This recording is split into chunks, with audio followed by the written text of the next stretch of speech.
is up, you guys? Welcome back to the video. Today we're gonna be reviewing the Demon Slayer movie, Mugen Train. I saw it last night. My god, the expectations that I had for the movie were already high enough, but when I saw the movie, saw how they portrayed everything as a whole, and it blew everything out the water for me. Like, honestly, a solid 10 out of 10. It was amazing. I think that if you guys go watch it, especially people that love the anime, you're gonna fall in love with it. I think it actually also has like 100% rating on like Rotten Tomatoes. Like, it's fucking good, man. Today I wanted to just give my input on it, to talk about some stuff that I liked about it, some stuff that really like stood out for me. As we know, Mugen Train is about the continuation of season 1, as the Lower Kizuki is pretty much told by Muzan to go kill Tanjiro. I'm not going to be talking about any spoilers or anything like that, but I will be making a separate like cutscene somewhere in this video to people that do want to stay and talk a little bit more about what actually happened in the movie and stuff like that. So don't worry, I'm not going to spoil it for you guys. I am not an asshole like that.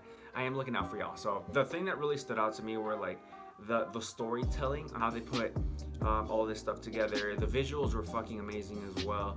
All the fight scenes, all of that good stuff. They managed to really get each person and really create more of a connection with them, with the characters, especially Rengoku, which is the Flame Hashira. They just go a little bit more into his background, a little bit more about his life and stuff like that. So they really focus on him for a good part of the movie, and everything resonates with you, man. Like, you fall in love with him. At least I did. I love Rengoku, and I fell in love with him. I liked how they did all that story stuff to really like connect you with him, build a relationship, because from the first season, like, there was really nothing to fall back on, at least with him. So they did an amazing job at bringing more of him into the movie, into the storytelling. I loved him as a character. He was really fucking amazing, man. Like, if anybody that saw the movie, you guys will agree with me. The movie is packed with a bunch of emotional trauma. It'll have you laughing, it'll have you being happy, being sad, crying in certain scenes of the film. I think that's what really makes a good movie a great movie. It keeps you on your toes. You don't know what to expect, and if you do think something's gonna happen, it'll take a whole 360 and confuse you and bring something else. And that's what I loved about this film. Like, it really brought the whole storytelling was really well put, and it's gonna be a good continuation for season 2 that's supposed to come out, like, I think later this year or in 2022, whichever it is. It's gonna be a good way to start off the show. I think, without giving out any spoilers and stuff like that for the people that didn't watch it, I think that's gonna be it.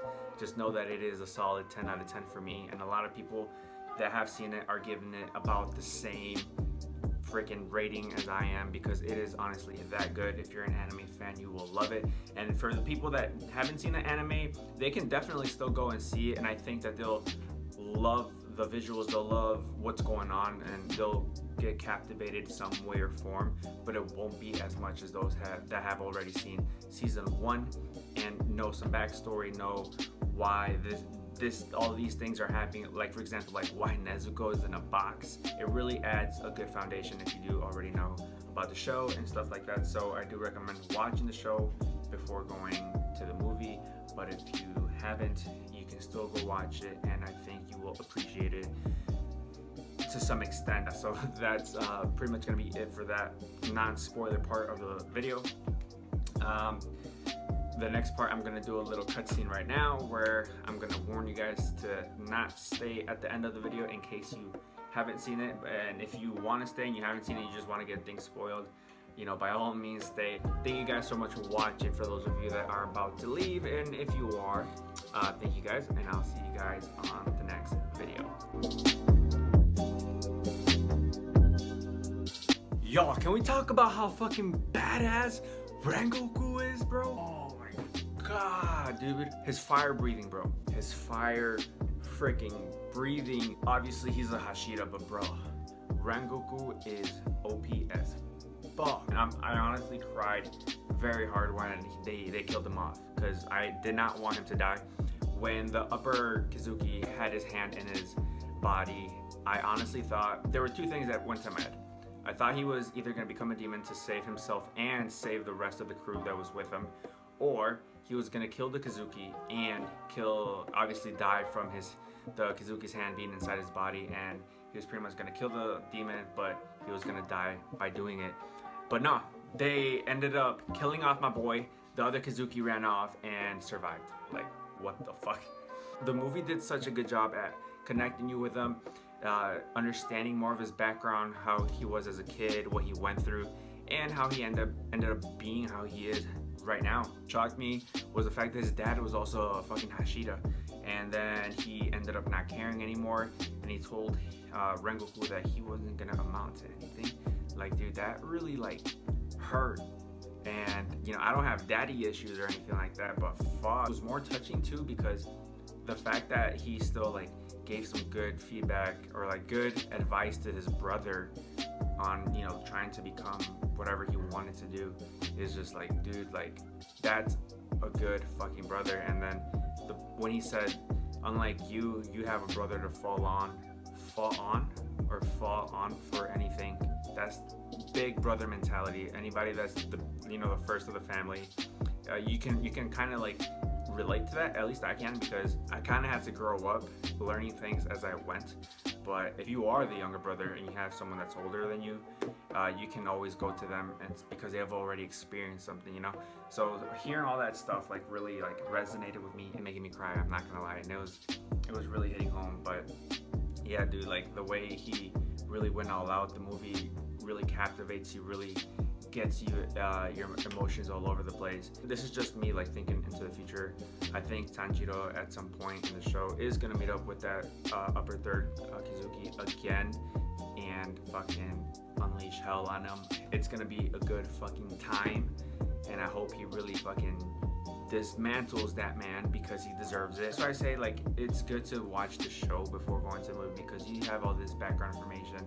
You're not confused just watching, like, why does that guy have a boar's head on his head? Yeah, I don't have much to say. The fact that I'm just sad that Rengoku died. He was a big part of the movie. We learned a lot about him, and it captivated me in a way that I didn't think I was gonna get attached to the character as much as I thought I was. I think they did him justice 100%.